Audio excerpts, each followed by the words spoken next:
l'accompagnement, la pédagogie. Et ça, les gens, ils apprécient énormément. À partir du moment où on les prend pas pour des cons, faut dire ce qui est. C'est vrai. Les gens ont beaucoup de gentillesse au fond d'eux, malgré tout ce qu'on peut penser. Et ils sont très reconnaissants du travail qui a été fourni, parce qu'ils se rendent compte vraiment de ce qu'on a fait pour eux. Et du temps qu'on y a passé, même s'ils ont payé, et que c'est notre boulot de le faire, ils sont très reconnaissants. Salut tout le monde, très content de vous retrouver pour un nouvel épisode de Podcast et compagnie. Aujourd'hui, je reçois Joanne Clerget. Après des études de communication à l'Université de Bourgogne, elle a fondé l'agence Kiracom à Dijon. Passionnée par l'entrepreneuriat, elle s'est lancée en tant que graphiste indépendante pour aider les jeunes entreprises à se démarquer. D'abord toute seule aux commandes et ensuite avec son compagnon Guillaume, développeur web. Vous allez rapidement vous rendre compte qu'elle aime profondément ce qu'elle fait et les gens. Avec Kiracom, l'offre est complète en incluant branding, création de sites web, stratégie digitale, SEO, photographie, développement logiciel ou encore digitalisation et vidéo. Dans cet épisode, on va parler de son parcours, des galères qu'elle a pu avoir sans langue de bois, de sa casquette récente de manager, mais aussi de qui raconte et un projet plus personnel, Pastillemante. Des conseils, du rire, en clair un bon moment où vous allez apprendre plein de choses comme à chaque fois, j'en suis sûr. Vous écoutez Podcast et compagnie, je suis Romain Maury, mon invité, Joanne Clerget. Bonjour Joanne. Bonjour Romain. Bienvenue dans ce nouvel épisode de Podcast et compagnie, le podcast qui parle d'entrepreneuriat au sens large. Joanne Clerget, Kiracom, comment ça va ? Très bien, et toi ? Belle intro, pas mal hein ? Ouais, pas mal. Nous sommes, alors pas exactement dans les bureaux de Kiracom, Non. On est juste en dessous. Exactement. Parce qu'en fait vous avez votre appartement qui est pas loin de vos bureaux. Nous on habite au rez-de-chaussée et on a eu l'opportunité d'acheter un local au premier étage. Donc en termes de bouchons, on est plutôt à l'aise, franchement. C'est le pire, en fait tu peux presque aller bosser en pantoufles. Alors je le dis pas, mais oui, des fois il peut m'arriver d'y aller en jog. En Crocs. Non, j'ai pas de Crocs. Oh là là, tu as pas de Crocs. Non, j'ai pas de Crocs. Tu as en face de toi un fervent défenseur de la Crocs. Ah Parce non. que c'est génial la Crocs. Par contre, j'ai des pantoufles avec grosse moumoute. Oui, mais ça, il y a des odeurs. On s'éloigne un peu de l'objet du Tout à podcast. fait. Oui, mais oui. Oui. On va parler donc du coup de votre entreprise, parce que je dis votre entreprise parce que vous êtes deux. Alors, Deux associés, deux associés, mais pas que. Hein. mais pas que, et deux collaborateurs. Donc Fanny, notre alternante communication, et Luc, qui a rejoint l'équipe il y a quelques semaines, même bientôt plus d'un mois maintenant, en tant que développeur. Bah, félicitations. Merci. C'est toujours un truc qui doit faire un peu bizarre quand t'arrives à prendre quelqu'un. Et que tu te rends compte qu'il y a d'autres aspects que la paye qui rentrent en compte, notamment les charges patronales et tout ce qui s'ensuit. Tout ça. Ah là là. Bien, voilà. l'URSSAF. Eh, bonjour, coucou URSSAF. On vous embrasse très très fort. C'est pour vous, très, votre très travail. fort. On vous aime. Si vous passez par là, si vous faites des réductions, je sais pas s'il y a des... Alors, vu qu'on fait un placement de produit, peut-être qu'ils nous font une réduction sur la prochaine échéance. Alors, URSSAF, impôts. Oui. Qu'est-ce qu'on peut dire? La CFE. Ah bah oui, la CFE. Ah, la CFE. La fameuse. J'avais oublié celle-ci. Qu'on aime tous. Bah oui, tous. Bref. Voilà. Bon, une fois qu'on a fait le tour de tout ce qui nous coûte de l'argent, parlons plutôt de Kiracom. Une belle entreprise. Comment tu définirais? Alors, parce que je vais pas faire la première bêtise que j'ai fait la première fois que je vous ai rencontré avec Guillaume, ton associé. Je veux dire avec ton associé d'abord. Vous n'êtes pas une agence de communication. Pas que. C'est une partie de votre activité et c'est pour ça d'ailleurs que quand on vous recherche, c'est pas écrit agence de communication parce que vous faites plein de trucs. Et ça sera la première question de cet épisode de Podcast et compagnie. Est-ce que tu peux nous parler justement de ce que vous faites chez Kiracom? Kiracom, c'est une agence de communication avant tout. Moi, en tout cas, lorsque j'ai créé Kiracom, c'était ça la base. C'est-à-dire qu'on accompagne les entreprises de toute activité, peu importe la taille, peu importe la localisation, sur le développement de leur notoriété. Alors ça passe par beaucoup de choses, bien évidemment. Ça passe par soit la création ou la refonte d'identité visuelle, création de supports divers et variés, site internet également, vitrine comme marchand. Mais aussi, on a cette capacité à accompagner une entreprise qui, à un instant T, a besoin de revoir sa stratégie de communication. Donc on a un accompagnement, on va dire, alors j'aime pas trop le terme de 360 parce qu'on n'a pas la prétention de dire qu'on sait tout faire non plus, mais en tout cas de savoir l'accompagner sur quel outil de communication, quelle stratégie on peut adopter en fonction des besoins et des budgets pour répondre aux besoins du client. On fait un audit. Déjà, dans un premier temps, on analyse l'existant, s'il y en a un, parce que ça peut être tout simplement de la création aussi, et on accompagne aussi les créateurs d'entreprises. Et en fonction de ça, on redirige vers, par exemple, on peut se dire, votre site internet, il est plutôt obsolète. Il ne respecte pas tout à fait, en tout cas, le parcours utilisateur que vous souhaitez mettre en place aujourd'hui. Donc, peut-être faire une refonte de site internet, créer tout simplement, je sais pas, moi, tout bêtement, peut-être parce que vous voulez mettre en place du street marketing, peut-être créer un flyer, tout simplement. Enfin, voilà. Après, il y a d'autres aspects stratégiques qui peuvent être mis en place. Mais en tout cas, on y répond avec grand plaisir. Donc ça, c'est sur l'aspect communication. Exactement. L'autre aspect plutôt logiciel métier, où là c'est mon associé qui est sur cette compétence, avec Luc justement. Donc là ils ont des entreprises plutôt dans la tech, dans le numérique, et ils développent des logiciels dédiés à leur activité. Vous savez, les petites lignes de code qu'on voit, puis quand on a l'impression de les regarder, on comprend rien du tout. Bah, c'est ça. Plutôt que d'acheter un logiciel tout fait qui ne correspond pas forcément à l'activité. Ouais, où tu utilises que 15% de ce qu'il sait faire, autant le faire à 100%. Exactement. Il développe des logiciels. Typiquement, il a actuellement un client où il crée un logiciel qui permet la gestion des emplois du temps des salariés et qui prend en compte les congés, les pauses, etc. Enfin voilà, ça paraît simple comme ça, mais c'est des logiciels qui nécessitent aussi donc de la création, mais de la maintenance et de l'évolution. On apprend des trucs, hein. Je vais la poser tout de suite la question pour éliminer ça. Pourquoi Kiracom? Tout simplement. On parlait de ce toutou. De ce toutou, notre mémère, effectivement, parce que Kira, c'est notre mascotte, c'est notre petite chienne Shiba Inu, qui a bientôt 9 ans, et on a associé son prénom au mot communication. Voilà, Kiracom. Et surtout, elle a sa photo sur le site. Elle a sa photo, elle fait partie de l'équipe. Un site internet que je vous invite à aller voir parce qu'il est très sympa, avec des petites pattes de poulet. Exactement. Quand on promène la souris, c'est très drôle et c'est très ludique. Kiracom.fr. Est-ce que tu peux nous parler du coup, alors toi seulement, pas Guillaume, mais toi, du parcours que tu as eu et ton parcours de façon générale, et ce qui t'a poussé du coup à créer Kiracom, à t'associer pour monter une boîte? Alors, Kiracom a bientôt 5 ans. Moi, je suis issue du master communication. J'ai fait des études dans la communication 360. Donc, de manière générale, j'utilise le terme 360, mais c'est pour un peu dire qu'on a fait un petit peu du touche à tout. Oui, tu touches un peu à tous les aspects de la communication. Ouais. Et quand j'ai fini mes études, c'était le premier confinement. Voilà. C'est un bon timing. C'était un très bon timing. J'ai même passé mon oral à distance, pour le coup. Voilà, c'était très compliqué. Oui, on s'en souvient pas forcément, mais il y a 5 ans, c'était quand même le caca. Puis c'était il y a pas si loin, donc les gens ont plutôt tendance à oublier, mais c'était pas si loin que ça. Ouais, c'est ça. Même. Et lorsque j'ai fini mes études, j'ai obtenu mon diplôme, mais il fallait bien chercher du boulot, parce que la seule perspective que j'ai toujours eue, c'est de chercher du travail. J'avais rien d'autre. À l'école, on n'a jamais formé, nous même initié à l'entrepreneuriat de manière générale. Et moi-même, je suis pas du tout issue d'une famille entrepreneur. Tout ça pour dire que j'ai cherché pendant de nombreux mois du travail, sauf que quand on arrive à Covid, la plupart du temps, le premier secteur qui saute, c'est la com, c'est la com, malheureusement. Ouais. Alors que pourtant, elle est importante. Beaucoup de gens se sont fait aussi licencier durant cette période et ont dû retrouver du travail. Donc face à des personnes qui avaient 10-15 ans d'expérience, je faisais pas le poids avec mes quelques années d'alternance, malheureusement. Je bénéficiais encore de Pôle emploi à l'époque. Ça allait financièrement, Guillaume travaillait, donc ça se passait plutôt bien. Mais il fallait quand même que je fasse un choix. Je pouvais pas rester inactive aussi longtemps. Ça faisait déjà 6 mois, donc au bout d'un moment. Puis même pour la tête. Oui, pour la tête, exactement. Avoir un sens, et puis sur une simple blague de Guillaume qui me dit c'est soit tu vas faire le tapin. Alors je sais pas si j'ai le droit de le dire, mais soit tu fais le tapin. C'était une très bonne blague qu'il a eu à ce moment-là. Voilà, ou soit tu essayes de monter ta boîte. Bon, vous avez compris le couple, il se parle cash. Il aurait pu te dire tu peux aller faire des steaks chez McDo. Non. Mais peut-être que ça t'a aussi boosté, ou en tout cas ça t'a donné peut-être qu'avec le recul, un électrochoc. Par contre, peut-être avec le recul, quand je vois certains comptes sur Mime, etc., peut-être que... La photo de pied, ça marche bien. Il paraît. Bon, bref. Donc j'ai fait le choix quand même de monter ma structure. J'avais la compétence, je savais ce que je pouvais offrir. Et je me suis dit, écoute, c'est simple, t'as encore le chômage. Je me suis lancée, j'ai commencé à me rapprocher d'une structure qui s'appelle BGE, qui est une entreprise qui accompagne les créateurs, les porteurs de projets, au même titre que la CCI, par exemple. Ouais. Et puis, je me suis fait accompagner sur les questions plus d'ordre administratif, comment fixer ses prix, etc.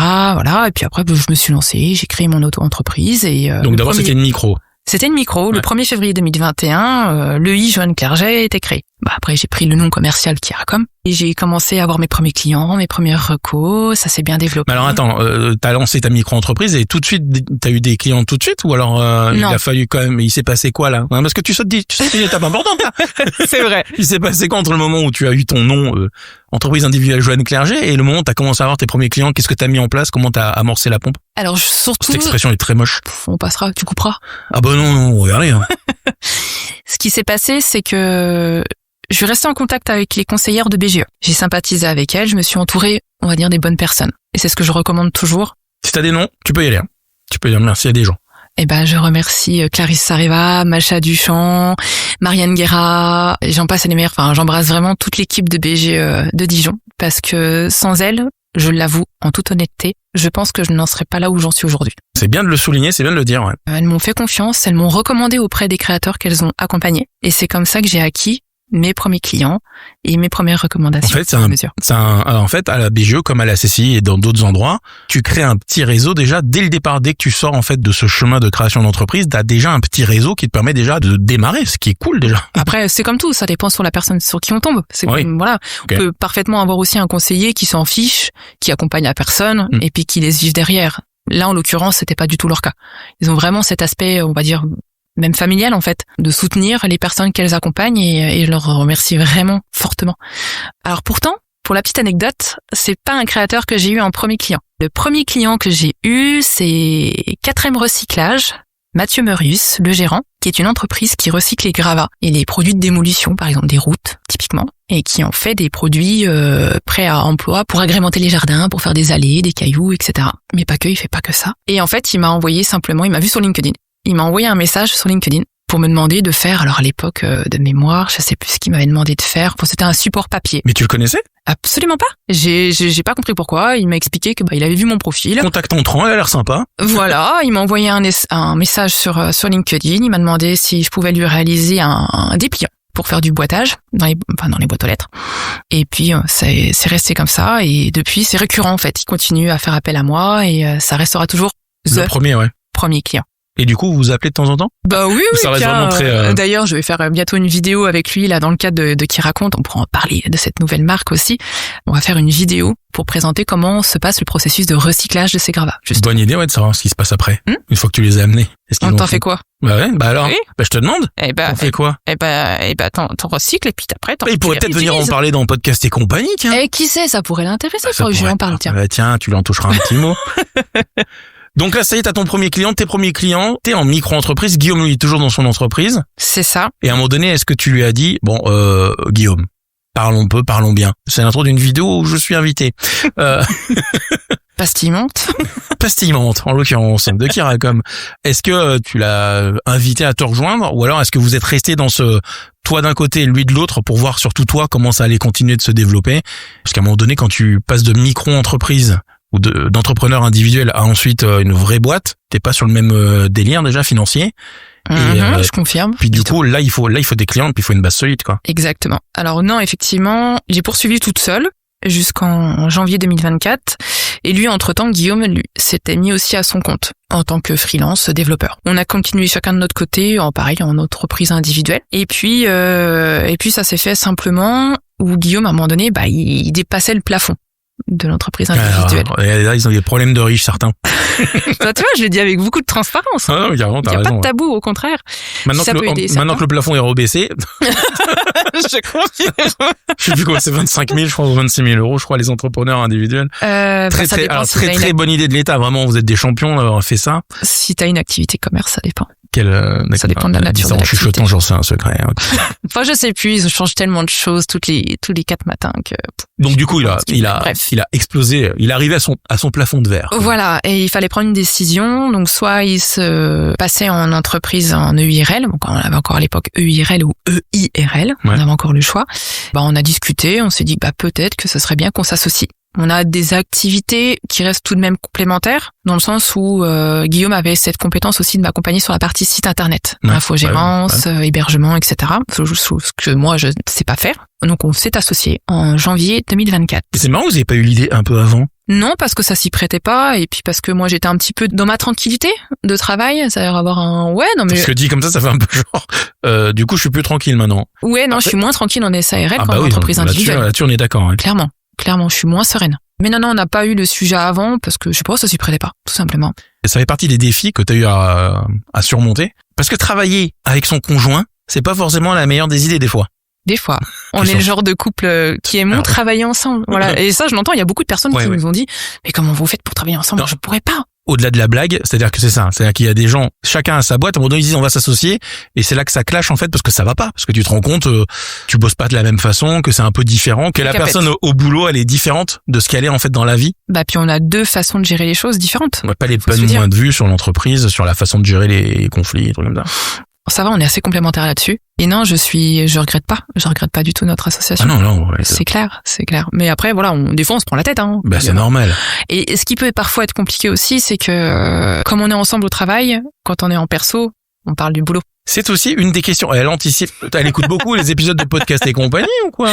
Allez, je te laisse poursuivre le fil. Vas-y. Ça y est, je suis perdu. Non. Bah, tu peux répondre à la question tout de suite. Justement, comment vous arrivez à faire la différence entre le perso et le pro quand tu travailles ensemble, que tu vis ensemble, que tu travailles juste quasiment au même endroit, à un étage près. C'est dur quand tu rentres, et bah t'as un peu répondu à la question, mais c'est dur quand tu rentres chez toi de dire bon, bah allez, on va parler d'autre chose maintenant, on va arrêter de parler de la boîte et les problèmes, tu peux pas les laisser non, c'est pas possible. À n'importe quoi. T'as beau te mettre des règles, c'est pas possible. T'es obligé de parler du boulot. Alors, on essaie de faire en sorte, la semaine, ok, on en parle, le week-end, on s'est dit quand même, ouais, on stoppe, on arrête, on n'en parle plus. Et il y a une période au tout début d'année 2024, on ne parlait que de ça. Et limite, quand on parlait plus de boulot, on savait plus quoi se dire. Ouais, c'est ça. C'est horrible, hein. Donc limite, on a réappris à parler. À trouver des sujets autres. Oui. Pourtant, ça va faire 13 ans qu'on est ensemble. Mais ça va, on s'est réadapté. Mais ça a été, 2024 a été une année très, très compliquée, très difficile. Après, ce qu'on a mis en place, effectivement, c'est compliqué dans le sens où, alors, si je peux me permettre de reprendre un cheminement plutôt, c'est qu'au début, on travaillait tous les deux ici, dans notre appartement, là où on vit, dans le bureau, au fond. Donc là, c'était très compliqué de savoir dissocier les deux. Oui, là, parce que t'es sur le même plan, hein, là. Voilà. On était au même endroit tout le temps, H24. Semaine comme week-end. Donc, on a décidé de dissocier. Donc après, s'est présenté l'opportunité d'acheter un appartement au-dessus. Mais déjà, avoir cette cassure, simplement fermer la porte de chez nous. Changer d'étage, déjà, ça change tout, quoi. Ça peut paraître bête, mais oui. Déjà, ça nous a aidés. C'est-à-dire que quand il y en avait un qui avait fini de travailler ou qu'il y en avait marre ou quoi que ce soit, ou je ne sais pas, on ferme la porte du bureau, on descend, on est chez nous. Et là, on est plus relax. On a dissocié cette partie pro-perso de cette manière, déjà dans un premier temps. Et puis, après, on a appris aussi à se mettre des règles. Il faut se l'avouer. Au début, c'est pas simple. Et puis, après, on se dit, ok, là, les week-ends, on stoppe. On arrête de parler boulot. On essaye, en tout cas. Je dis pas qu'on y arrive tout le temps. Attention. Clair, mais voilà, on essaye de faire la part des choses. Et puis, des fois, on se prend la tête pour le boulot, dans le perso. Ouais, écoutez, et c'est comme ça. Mais, moi, au contraire, je suis contente de travailler avec lui. Et je pense, je parle pour lui, mais je pense que c'est réciproque. Là où c'est intéressant aussi de travailler avec son conjoint, c'est la meilleure personne pour comprendre en fait ce que tu vis. Exactement. Donc du coup, t'as pas besoin de refaire un briefing de tout ce qui s'est passé, de tout ce que t'as vécu dans la journée. Il sait exactement, ou elle sait exactement en fait où t'en es, et du coup, ça facilite pas mal les choses, je pense. Après, des fois, ce qui me manque un petit peu, j'avoue, c'est que lorsqu'il travaillait, qu'il était à l'extérieur, puis même moi, quand j'étais en alternance... C'est les potins. Ouais, voilà, les potins, il écoutera pas le podcast.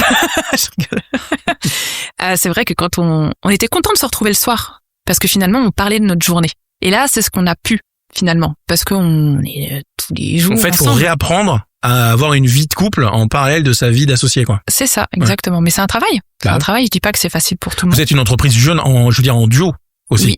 Oui. En fait, on peut dire repartir du départ, c'est-à-dire dire qu'on a qu'un an en société. Voilà. Donc, on repart de zéro. Et justement, tiens, en parlant de ça a été quoi le plus gros défi que toi, par exemple, tu as rencontré quand vous avez lancé Kiracom à deux? Se rendre compte de la gestion d'une société.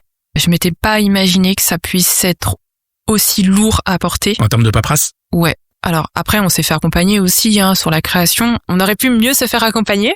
J'ai idéalisé la création de la société. Clairement, et je suis tombée de très haut, dans le sens où l'accompagnement n'a pas été à la hauteur de ce que j'espérais. On a perdu beaucoup de temps dans la gestion de la paperasse, etc. Et ça empathie un peu sur l'activité. Sauf qu'en société, t'as pas le temps d'empathie en fait. Les charges, elles tombent quoi qu'il arrive. Et il y a eu un petit coup de mou par rapport à ça, un début un peu compliqué, que j'ai eu du mal à passer. Vraiment, je l'avoue, je m'attendais pas à ce que ça soit aussi difficile. Bon, maintenant ça va mieux, de savoir que il faut payer ci, il faut payer ça, il faut gérer ci, il faut gérer ça.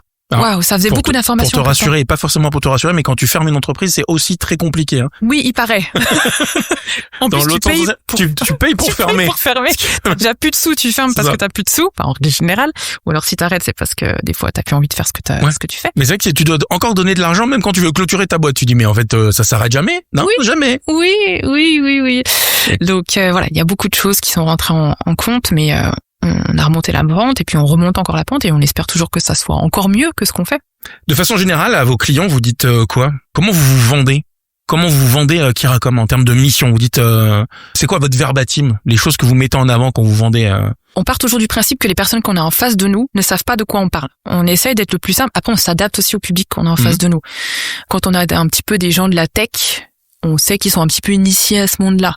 Quand on a des créateurs d'entreprises, on parle vraiment avec des mots qu'ils comprennent. Logo, par exemple. Oui, on va pas dire identité de marque ou charte graphique parce que pour eux c'est abstrait. On va plutôt parler logo, site internet. Quand on parle des sites internet, c'est pareil, on essaye d'être le plus transparent et le plus pédagogue possible, dans le sens où il y a plein de termes sur lesquels on peut les perdre, mais on n'a pas cette envie de les perdre. Au contraire, on a envie qu'ils aient l'impression d'être en confiance avec nous. Vous vendez quelque chose, mais il faut que la personne en face comprenne ce qu'elle achète aussi, quoi. C'est ça. Nous, notre politique, ça a toujours été de la transparence et l'humain. Et justement, en parlant de transparence, quand je suis allé sur votre site internet, vous mettez des tarifs. Oui. Et c'est extrêmement rare de voir des chiffres posés sur des services. C'est ça. Bravo, parce que c'est un bel esprit de transparence, justement, j'y reviens. Et ça permet aussi de voir, tu vas pas te faire avoir, quoi. Que tu sais combien ça te coûte. C'était aussi ça l'objectif, c'est d'un point de vue déjà de permettre aux gens de budgétiser. Après, il y a des choses qui sont sur devis, on est d'accord. Bien sûr. Mais il y a des séances photos, il y a un site vitrine, il y a ce genre de trucs-là, il y a des tarifs. Ouais. Il y a par exemple un site marchand, on met à partir d'eux, ou alors on met sur devis parce que voilà, on peut pas s'avancer là-dessus. Ça dépend du projet. Mais oui, on essaie d'être le plus transparent possible, déjà d'une part pour que les gens se rendent compte combien ça coûte, en tout cas chez nous, parce que dans la com, il y a tous les prix. Et ce qui est bien, ça permet d'avoir un point de comparaison. Voilà. On peut être plus cher, on peut être moins cher, peu importe. Malheureusement, il n'y a pas de juste milieu en communication et c'est ça que je trouve dommage. Mais au-delà de ça, c'est aussi nous, de notre côté, se dire, si quelqu'un s'était imaginé un budget et puis qu'on est trop cher, il va pas nous contacter. Et nous, d'un certain côté, on perd pas de temps non plus. Exact. C'est malheureux à dire, mais c'est vrai. Tu te rends compte, peut-être même pour un point de comparaison, tu te rends compte que tu payes 5 fois le prix. Alors qu'au final, mais en fait, ça ne coûte que ça, mais je me fais douiller. Ça dépend ce qu'inclut la prestation. Je suis d'accord. Puis ça dépend de la charge de l'entreprise aussi, de la structure, enfin voilà. Ne défends pas les grosses entreprises. Non, mais il faut dire ce qui est, c'est vrai. En société, on n'aura jamais les mêmes tarifs qu'un freelance. Déjà parce que peut-être ils collectent pas la TVA. T'as pas les mêmes charges, etc. T'as pas les mêmes charges, voilà. Donc forcément. Comment vous arrivez à vous différencier, vous, de vos clients? C'est justement en étant transparent et en expliquant bien les choses, en étant pédagogue, etc. Oui, déjà, premièrement. Après, de comparaison, en fait, il faut se l'avouer, tout le monde fait quand même la même chose que nous. On n'a pas un truc qui fait « Waouh, vous êtes différenciant ». C'est pas vrai. Si, il y a des pattes de poulet quand on bouge la souris sur notre site. Ça, j'ai vu nulle part. Des pattes de poulet. Mais voilà, je dirais pas mieux qu'on est mieux que les autres. Non, bien au contraire. Alors, comment on peut arriver à se distinguer, par exemple, avec quelqu'un qui fait la même chose, entre guillemets? Par quoi tu peux passer? La relation de confiance. Comme ton premier client qui continue de te suivre aujourd'hui et à te faire travailler. C'est ça, c'est de la confiance. C'est encore une fois, je leur dis, mais c'est de la transparence et de la gentillesse. Surtout. Après, des fois, ça match. Des fois, ça match pas. Des fois, c'est des questions de feeling, en fait. La communication, c'est un ressenti. Surtout. Je sais que j'aurais beau dire quelque chose à une personne, lui survendre ce qu'on propose comme prestation. Si au niveau du feeling, ça passe pas, j'aurais beau lui dire qu'on est 10 fois moins cher que le concurrent. Voilà. Je vais rien trahir en disant ça, mais des fois, il y a des gens avec qui t'as pas forcément envie de travailler, quoi. Bah non. Et c'est bien de pouvoir dire non.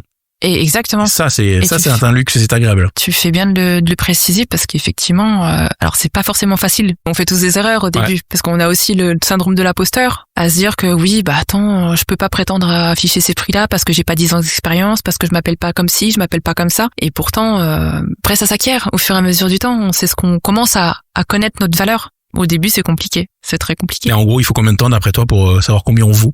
Même encore aujourd'hui, des fois, je me pose des questions sur certaines prestations.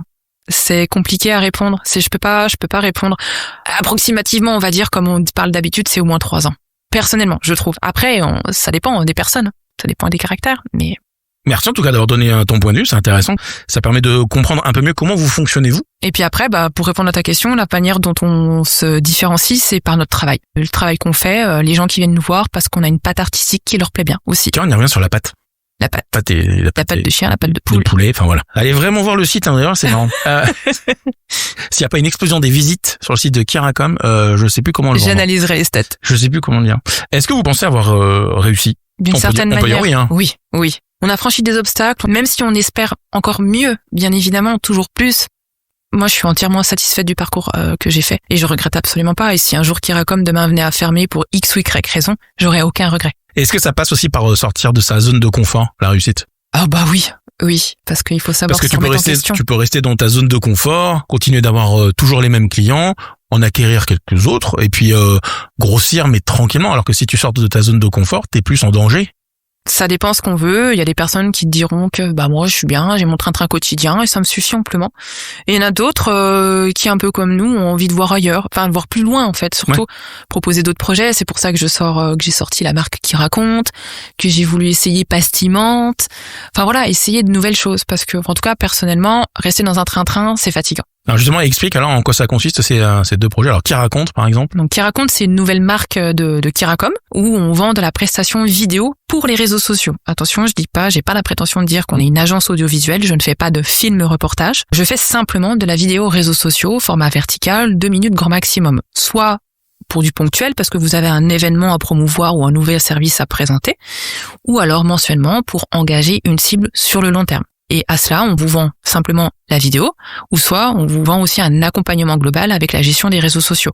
On arrive, on a un peu de matériel, on a un téléphone, 2 micros, un stabilisateur, on vient chez vous. En fonction si vous voulez faire une vidéo toute simple, on prend 1 heure de votre temps, grand maximum, clé en main la vidéo à partir du moment où on a tourné et vous l'avez entre les mains, moins de 7 jours, avec un petit budget. Pour préciser, je vais le dire parce que c'est pas parce que comme faire un podcast, faire des vidéos un peu léchées, des trucs voilà, c'est du travail en fait. Alors déjà 7 jours pour la vidéo, c'est pas mal du tout parce que mine de rien, il y a beaucoup d'étapes, il y a beaucoup de boulot, il y a beaucoup de choses à mettre en place pour arriver à un produit fini en 7 jours. C'est comme pour un podcast. Je dis ça parce que j'entends des podcasts enregistrés et je vais pas dire le mot, je vais être très violent, mais enregistrer on veut de la violence. On veut du sang, Romain. On veut que ça cogne. Il y a différents aspects dans certains supports et quand c'est bien fait, même avec des petits moyens, tu peux faire des trucs vraiment canons. Et dans l'autre sens aussi, même avec beaucoup de moyens, tu peux faire de la merde. Mais quand tu fais du travail de qualité, c'est déjà en amont, il y a un travail de fond. Enfin voilà. Ce que je dis à chaque fois, c'est que si tu arrives à le faire en 7 jours, t'as mis X années pour arriver à le faire en 7 jours. Comme certains disent ça prend 5 minutes à faire, j'ai mis 20 ans pour apprendre à le faire en 5 minutes. Et c'est cette valorisation-là en fait que tu factures. Exactement. J'aime un petit peu remettre l'église au centre du village. Tu as parfaitement raison. Le point sur le i et la barre sur le t. Et l'église au milieu du village. Ouais, tu dis c'est ça, pardon. Ça fait beaucoup d'expressions dans la même phrase. Beaucoup. Alors aujourd'hui, vous avez un salarié qui s'ajoute à une alternante que vous avez actuellement. Est-ce que ça fait pas bizarre quand on a travaillé à 2 pendant longtemps d'avoir des nouvelles personnes et des nouvelles têtes qui doivent apprendre à savoir comment vous communiquez avec Guillaume, comment ils peuvent eux trouver leur place justement dans une entreprise qui est déjà créée en place. C'est bien que t'en parles parce que finalement, merci, la question est percutante. Merci beaucoup. La question est très pertinente actuellement puisqu'on on est dans un petit bureau qui fait, on arrondit à 35 mètres carrés. Donc on n'a qu'une pièce finalement de vie, de travail, ce qui fait que tous les appels, toutes les visios et tous les échanges, on les a avec eux. En fait, tous ces échanges-là. T'es au courant de tout le temps avec tout le monde. Voilà. Et même, il y a certains sujets qu'on est obligé d'aborder plus tard avec Guillaume parce que ça ne les concerne pas. Ah oui, exactement. Si il faut qu'on parle un peu gestion de l'entreprise, finance, stratégie. Faites ça à la maison, du coup. Voilà, on le fait à la maison ou alors les moments où les deux ne seront pas là. Parce que notre alternante, elle alterne avec l'école, donc à un moment, elle n'est pas là. Et puis, Luc, notre collaborateur, est à 80%. Donc, il y a un jour dans la semaine où il est pas là. En règle générale, on arrive à se retrouver tous les deux le vendredi. Mais ça reste effectivement compliqué. C'est pour ça qu'on est en train d'essayer de voir pour trouver plus grand. Pour au moins avoir, nous, un espace fermé. Ah, du coup, vous serez obligé de prendre votre voiture et de vous déplacer et de trouver une place de parking. Voilà. Après, je veux pas dire, on a peut-être potentiellement un projet à l'immeuble juste à côté. Juste la traverser, bon plan. Je ne dis rien, ça n'est pas encore fait. Bon plan. Mais oui, ça reste quand même, on s'adapte. C'est une vraie aventure entrepreneuriale, du coup, aussi d'avoir des salariés qui arrivent, ou même des alternants, parce que tu les as longtemps. Ça s'apprend, un manager. Et franchement, clairement, ça s'apprend, il n'y a pas d'école pour ça. Et on apprend, il faut faire en fonction du caractère de chacun, prendre en considération qu'un tel est peut-être un peu plus timide, un tel a besoin de plus d'espace, enfin, peu importe, et des fois, c'est pas facile à concilier. Donc, on essaye, on apprend tous les jours, on fait très certainement des erreurs, et on en fera encore. Pour l'instant, tout se passe bien. On est très contents. Eux aussi, j'imagine. En tout cas, ils nous ont pas fait montrer de désagréments. T'as reçu un texto, je démissionne. Ah ça va vite. Donc pour l'instant, tout va bien. Je pose cette question pour préciser les choses, c'est-à-dire qu'au-delà du fait de bosser et tout ça, t'as la casquette de gestion d'entreprise, la casquette de manager, d'aller en extérieur pour communiquer, montrer ce que tu fais, etc. C'est quand même beaucoup de casquettes à avoir simultanément. Oui, et puis mais c'est intéressant. Faut pas oublier que j'ai 30 ans aussi. J'ai pas la maturité de quelqu'un de 40 ou 50 ans, tu vois. Ce qui est bien d'être dans des associations ou des clubs où t'as d'autres entrepreneurs du coup qui sont plus aguerris, par exemple à des questions un peu plus d'ordre management, etc. où ils peuvent t'aider. On apprend aussi, oui, avec des échanges. C'est quoi vos perspectives et vos objectifs à court, moyen et long terme, à part gagner évidemment énormément d'argent et vous gaver? L'argent n'est pas une motivation, Romain. Alors, du coup... Je crois que personne n'a jamais dit non. Non, moi j'aime pas l'argent. Non, j'espère gagner au loto. J'ai monté une entreprise mais j'aime pas l'argent. C'est pour concilier ce que t'aimes faire et évidemment gagner de l'oseille, sinon il n'y a pas d'intérêt. On est d'accord, il faut être honnête. La stabilité, déjà, à court terme. Parce qu'aujourd'hui, ça reste quand même trop fluctuant. Faut pas oublier que, à part Guillaume sur la partie dev où on a du récurrent, la partie communication, ça reste beaucoup plus ponctuel. Parce qu'il y a beaucoup de concurrents?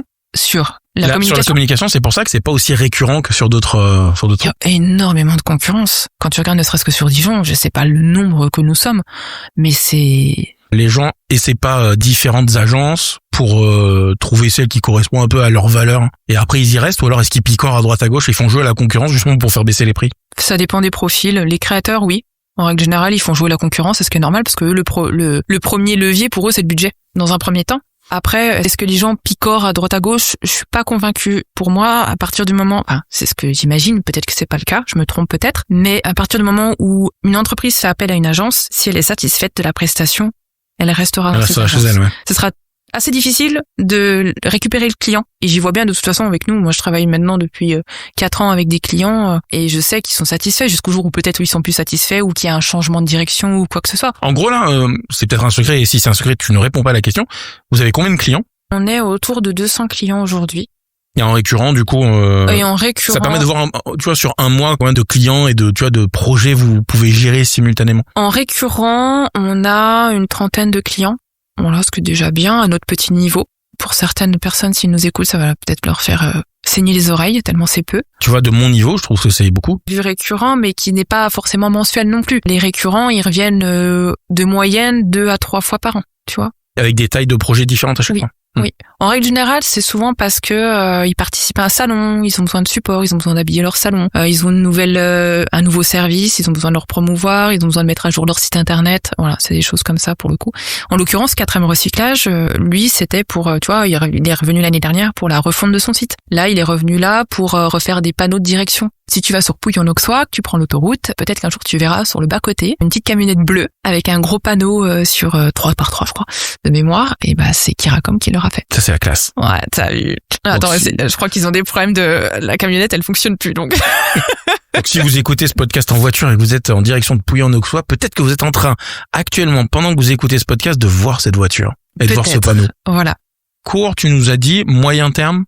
Continuer sur notre lancée et puis déménager peut-être aussi. Ouais, exactement, développer, faire en sorte que Kiracom fonctionne, ce serait bien. Et puis à long terme, ce serait de pouvoir embaucher quelqu'un en communication. Et justement, t'as parlé de Kiracom, mais il y a pas Ciment aussi. Il y a pas Ciment, effectivement. Bon, ça c'est un projet un petit peu plus personnel, on va dire, que je rattache pas forcément à Kiracom. C'était simplement je suis partie d'un constat suite à un échange que j'ai eu avec toi il y a quelques temps. Ah. Vas-y, ça m'intéresse.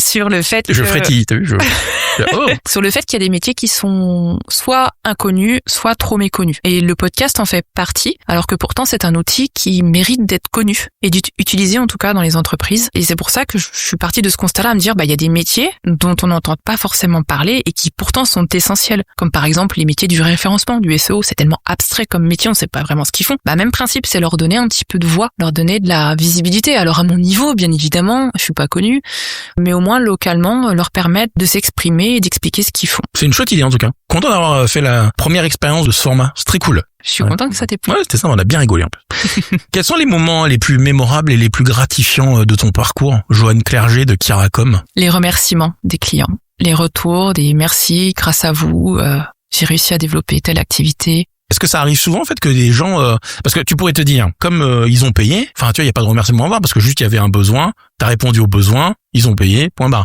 Mais des fois ça va un peu plus loin, c'est vrai que ça peut arriver. Ouais. Pas du tout, parce qu'on met beaucoup en avant le côté humain, comme je l'ai dit tout à l'heure, l'accompagnement, la pédagogie, et ça les gens ils apprécient énormément. À partir du moment où on les prend pas pour des cons, faut dire ce qui est. C'est vrai. Les gens ont beaucoup de gentillesse au fond d'eux, malgré tout ce qu'on peut penser, et ils sont très reconnaissants du travail qui a été fourni, parce qu'ils se rendent compte vraiment de ce qu'on a fait pour eux et du temps qu'on y a passé, même s'ils ont payé et que c'est notre boulot de le faire, ils sont très reconnaissants. Que ça soit du créateur, de la grosse TPE, TPE, peu importe, tous ceux avec qui on a traité jusqu'à présent, toujours dit merci.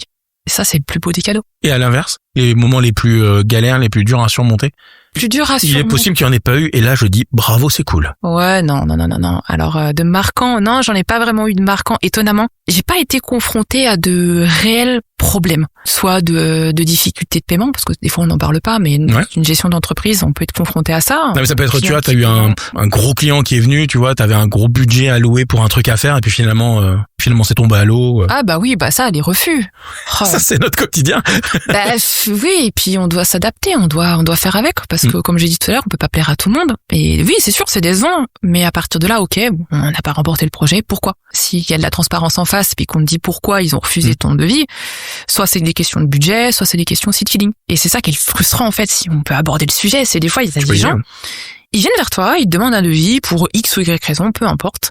Tu leur fais le devis, même tu t'engages un petit peu, par exemple si c'est là un gros budget sur du maquettage, un petit peu comme j'ai fait pour une entreprise en particulier, une grosse entreprise sur Dijon. Bah des fois on te dit bah non, on passe pas par vous, on a préféré prendre une entreprise avec qui on a déjà des affinités. Mais pourquoi tu me demandes si déjà à la base t'avais déjà une affinité alors que tu savais pertinemment que t'allais travailler avec eux? Ça c'est frustrant. Ça leur permet pas de se rassurer un peu? Je sais pas. J'en ai aucune idée. En fait, maintenant, ce que je fais quand c'est comme ça, c'est que on discute un petit peu en amont et je leur pose les bonnes questions. Dire, est-ce que vous avez déjà une entreprise avec qui vous avez une affinité? Si ça me répond oui, je dis, écoutez, allez voir déjà avec eux, voyez ce qu'ils peuvent vous proposer et si vraiment ça correspond pas à votre besoin, revenez vers nous. Mais maintenant, je n'édite plus de devis, je ne perds plus mon temps avec ce genre de clients. C'est pour ça qu'il y a beaucoup d'entreprises, petites ou grandes, qui facturent les devis. Oui. Ça arrive de plus en plus où en fait tu factures ton devis genre 5 ou 10% du prix final. Ouais. Déjà ça ralentit, ça freine pas mal les demandes de devis rentrantes et après c'est défalqué quand tu factures à la fin de la chaîne. Mais ça permet vraiment déjà de savoir si la personne elle est engagée et si vraiment elle va travailler avec toi quoi. Et je le comprends. Bon, nous on ne le fait pas parce que voilà, on a pas cette volonté. C'est pas mal n'empêche Je connais quelqu'un qui le fait. Du coup, ça limite réellement en fait les demandes de devis à tout va et au final on te dit non. Ouais. Et c'est frustrant. Ça c'est très agaçant. Mais bon. Vous entendez les gens? Arrêtez de demander des devis pour pas les accepter. Nous, on veut que des devis signés. Pas très cool, hein. Est-ce que tu as des conseils à donner à des futurs entrepreneurs qui voudraient se lancer, qui sont en train d'écouter Podcast et compagnie, cet excellent podcast? Oui. Je confirme. Et je dis pas ça parce que je suis invité. Pas du tout. Je suis pas payé non plus pour le dire. Entourez-vous des bonnes personnes. Vraiment. Au démarrage de Kiracom, comme je l'avais dit par rapport à BGE, sans qui j'en serais pas là. Je le dis ouvertement parce qu'il y a tellement de concurrence dans la communication que j'aurais pas fait la différence. Pour moi, déjà, c'est s'entourer des bonnes personnes parce qu'on n'avance pas seul. On est quasiment sur la fin de cet épisode. Déjà. Ça va à une vitesse. Passe tellement Quand on est bien accompagné, ça va à une vitesse. Là. Donc les conseils que tu donnes aux futurs entrepreneurs, c'est être bien accompagné. Oui. Vous n'êtes pas à l'abri que la personne avec qui vous allez parler, elle va vous recommander à quelqu'un d'autre, elle va parler de vous, elle va se dire tiens, il y a un projet qui pourrait être sympa, sur lequel tu pourrais travailler, etc. Ça crée des synergies. Et c'est ça qui est moteur aujourd'hui, c'est le bouche-oreille. Est-ce que tu as une anecdote intéressante ou amusante liée à Kiracom que tu pourrais nous partager? Oh là là. Que l'on se délecte de cette anecdote. Oh là là, il faut que je réfléchisse. Putain, je la connaissais pas. Je mettrai une petite musique d'attente. Ouais. Few moments later. Et elle fait 8 minutes, donc tu peux prendre vraiment ton temps. Y a pas de souci. Ah, je suis désolée, attends. J'en ai pas vraiment. Une anecdote, quelque chose de marquant. Oh là là, la bonne question. Ils t'ont répondu quoi les autres? Et tu peux aussi ne pas avoir d'anecdote. Ah bah si, j'en ai une récente. On a reçu un courrier là, il y a pas hier ou avant-hier de l'Agir Arco. Ah, on connaît, tu vois, ça rajoute les... Juste pour dire, attends, je vais vous préciser aux gens qui nous écoutent, ça a duré 17 minutes, le temps qu'elle trouve l'anecdote. Je vous ai enlevé cette partie, évidemment. Vous avez profité d'un peu de musique d'ascenseur. Elle a trouvé après un long briefing. Alors, Agir Arco, allons-y, je sens que je vais me régaler. Alors, sur le courrier, j'ouvre le truc. Qu'est-ce que c'est que ça encore? Mandat de prélèvement. Bon, pourquoi pas, qu'est-ce qu'on doit encore payer? Et puis, est-ce que c'est normal qu'en France on se dise ça dès qu'on reçoit un courrier comme ça? Qu'est-ce qu'on paye encore? Oh là là. Et on me dit c'est par rapport à Luc, son embauche, pour sa cotisation retraite et tout. Et puis je regarde. Parce qu'on le paye? Mais c'est un peu comme ça, mais oui. Je lui dis mais attends, mais c'est pas prélevé directement sur son salaire, je sais pas trop quoi. C'est moi la nigaude. Mais j'en apprends. Quand je dis j'en apprends tous les jours. Et là, en plus avec l'embauche de Luc, tout ce qui gravite autour de l'accueil d'un salarié. Je râle un petit peu parce que c'est vrai qu'on est toujours plongé dans l'administratif quand on n'a pas de service RH, quoi. On est confronté à ça limite tous les jours, mais au-delà de ça, ça reste quand même... Je regrette pas ce que j'ai fait, je suis très contente de ce que je fais. J'ai pas envie de retourner dans le salariat. Clairement, ça a des avantages et des inconvénients, comme beaucoup de choses. L'État, les politiques, arrêtent pas de le dire, lancez-vous, si vous avez un projet, montez votre entreprise et tout. Puis d'un autre côté... C'est trop facile de dire ça. Et d'un autre côté, t'as énormément de paperasse, un administratif qui te bouffe les 3/4 du temps. Dans un épisode de Podcast et compagnie avec Charlène de Chat Studio, qui a fait d'ailleurs, je le précise, ce magnifique logo de Podcast et compagnie que vous pouvez voir, c'est elle qui l'a réalisé, où elle explique dans cet épisode que je vous conseille d'écouter, où elle explique en fait l'administratif prend une part énorme en fait dans ta journée. Énorme. Et énorme. du coup, on se rend pas compte. Et que ta part de créativité, elle est minimisée. Ouais, au final, je ne fais que de la paperasse toute la journée parce que t'as plus le temps et donc ça te bouffe quoi. Ah bah complètement. Et en même temps, il faut garder un œil sur son entreprise. Il faut piloter. On peut pas tout externaliser non plus. Même si on a des experts comptables, il faut garder à l'œil son activité. Tu peux pas tout déléguer sans avoir un regard. C'est sûr. Et ça prend un temps monstre. Mais bon, après on n'a pas le choix. Il faut savoir piloter son entreprise pour pouvoir la développer. Il n'y a pas le choix. Pour mieux te connaître, une liste de questions sur lesquelles il faut répondre assez rapidement. Okay. Attention, quelle est ta couleur préférée? Le rouge. Belle réponse, rapide. Ça s'annonce pas mal pour la suite. Ton plat préféré? Les pâtes. Je suis simple comme fille. Je vois ça, Guillaume a une chance. J'aime le rouge, le vin. Non, la couleur. D'accord. Ton pays préféré? L'Irlande. Tu es déjà allé? Oui. J'imagine que oui. D'ailleurs, tiens, j'ouvre une parenthèse, tu vas voir sur les questions. Vous avez le temps de prendre des vacances? Non. On avait dit qu'on partait, mais je sais pas quand. L'Irlande, c'était en 92, Romain. Voilà. Non, l'Irlande, c'était il y a 10 ans. Et Guillaume voulait me faire plaisir à y retourner là au mois de juin, mais je lui dis, bah oui, mais on part quand? Je sais pas. Bon, bah voilà. Sujet clos. D'accord. Question suivante. Vous avez un autre projet de voyage? Oui, le Japon. Mai prochain. Mai 2026. D'accord. Vous avez déjà les billets, hein? Il faut qu'on regarde les billets parce qu'ils viennent de sortir du coup. Mais j'ai l'impression que tout le monde va au Japon en ce moment. Pareil. J'ai l'impression de voir du Japon partout sur les réseaux sociaux. Mais alors, ça vient d'un truc, alors je réponds un peu à ma question, ma propre interrogation, c'est que le prix des billets pour aller au Japon a pas mal baissé. Ah ouais? Ouais. Ah, je savais pas. Nous on y va parce qu'il y a une amie qui part 1 an là-bas et on la retrouve, voilà, ça fait l'occasion. Ta saison préférée? L'automne. Une raison particulière? Les couleurs, les feuilles. L'arrivée de la fondue, la raclette, mais... Ouais. Ton chiffre préféré? Le 18. Me demande pas pourquoi. Je sais pas. Je sais pas demandé, j'ai juste regardé. T'as une série préférée? T'as le temps de regarder des séries? Vous avez le temps de mater Est-ce que vous vous posez là dans le canapé et vous matez des séries? On essaye. Ouais. Une série à conseiller aux auditeurs de Podcast et compagnie? Qu'on a bien aimé? Il y en a plusieurs. Oh là là. La dernière qu'on vient de finir, c'est The Handmaid's Tale. La servante écarlate. Voilà. Qui est pas mal du tout. Après, il y en a d'autres. La dernière qu'on a vu, c'est Breaking Bad. On l'a vu là. Ça va sortir, c'est génial. Non. Et t'as un film préféré? Titanic. Ah ben ok, on est un peu à la bourre sur les trucs. Très rétro. Oh, je vais faire quiche. Non, tu peux y aller. Bon alors. Twilight. Bah bien, attends, c'est des cartons d'audience quand il est rediffusé sur W9. Il est rediffusé tout le temps sur W9. Moi, ça a bercé mon adolescence. Ça marche bien, Twilight, hein. Ah là là, quand c'est sorti, j'avais 16 ans, je sais plus. C'est 15-16 ans. J'étais plus vieux, du coup, je suis plus vieux que toi. Bah, écoute, c'est bien. Et Guillaume aussi, il a les mêmes goûts, d'ailleurs. Pas du tout. Il s'est cogné les 4 épisodes ou 5 épisodes de Twilight, en fait, alors qu'il aime pas. Non, je les ai regardés seuls, le pauvre. Je vais pas lui infliger ça, quand même. Il bossait, moi, j'étais là. Voilà, non, lui, il est plus science-fiction. Mais on regarde quand même les mêmes séries. En vrai, ça match. Donc, du coup, la série que tu conseilles en ce moment, c'est The Handmaid's Tale, ouais, c'est pas mal. Okay. Et puis, qu'est-ce que je regarde en ce moment? Snowfall. Bon, ça va, c'est une série qui passe en fond, tu vois. Est-ce que t'as une odeur préférée? T'as vu, ça passe du coq à l'âne. Ouais, j'avoue. C'est l'idée. La myrtille. L'odeur de la myrtille ou de la confiture de myrtille? Non, alors ça vient des bougies de Charroux. D'accord. Je sais pas si tu connais l'enseigne des bougies de Charroux. Si, mais en fait, quand tu me dis myrtille, moi je pense aux fruits, mais en fait on n'est pas exactement sur le fruit. Non, pas vraiment. Non, la senteur myrtille bougie. Ok. Chez Bougie de Charroux. Voilà. Celle qui brûle, c'est quoi là? C'est une petite bougie. Quand je suis arrivé, petite bougie, je me suis dit oh. Moi, c'est une fruit rouge, mais c'est pas une bougie de Charroux celle-là. D'accord. Non. Alors du coup, je sais plus s'il y a une odeur. Il devait y avoir une odeur quand je suis rentré, j'ai dû sentir. Oui, ça doit très bon. C'est du fruit rouge. Et là, du coup, je sens plus parce que ça. Bah non, t'es dedans. Donc, ça fait 17 heures qu'on fait ce podcast. Voilà. Même le mot, j'arrive plus à le dire. J'ai faim d'ailleurs. Est-ce que t'as parce qu'il est 22h30. Eh ben oui. Est-ce que t'as un réseau social préféré? Alors là, c'est important pour ton métier. Pour l'instant, pour moi personnellement, celui qui me sert le plus, c'est LinkedIn. Alors de là à dire que c'est mon préféré. Et toi, tu dis LinkedIn comme beaucoup. Certains disent LinkedIn. Et ça fait sonnette un peu. LinkedIn. Oui, c'est ça. LinkedIn. Non, je suis française, LinkedIn. Voilà. LinkedIn. Est-ce que tu as une citation préférée? Oh putain, tu peux remettre le générique d'attente. C'est reparti. J'espère que vous aimez les ascenseurs. Soyez les bienvenus. L'ascenseur de Podcast et compagnie vous accompagne. Celle que je dis pas mal en ce moment, mais les trash, c'est celle que je t'ai sortie tout à l'heure. Alors tu vas pas la répéter. Non. Parce qu'effectivement... Effectivement. Non, la citation que je dirais, c'est tout vient à point à qui sait attendre. T'as vu, je suis soft. Oui, contrairement à tout à l'heure, oui, je te confirme. Hein? Ton mot préféré. Et ensuite ton gros mot préféré. Mon mot préféré, saperlipopette. D'accord. Voilà. Et ton gros mot préféré, si tu me dis c'est le même. Non. Fumier de lapin. Ou comme mon grand-père, je t'embrasse fort de là où tu es, vieille taupe.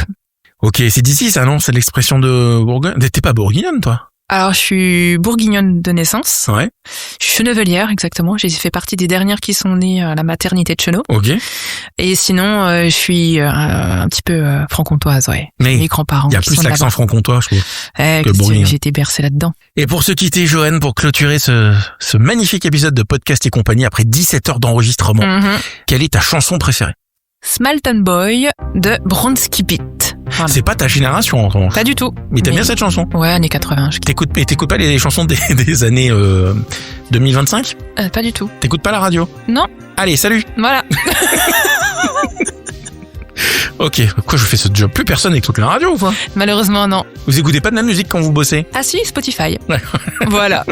Parce que sur les radios, c'est quoi qui pose problème? Bah les pubs et puis les mecs qui parlent entre les... Non, entre et les puis les musiques qui passent, en fait, c'est... Déjà, ils les répètent tout au long de la journée, aussi, les musiques. Puis ils mettent du rap. Je déteste le rap. D'accord. Écoute Europe 2, on met pas de rap. Ouais. Ok.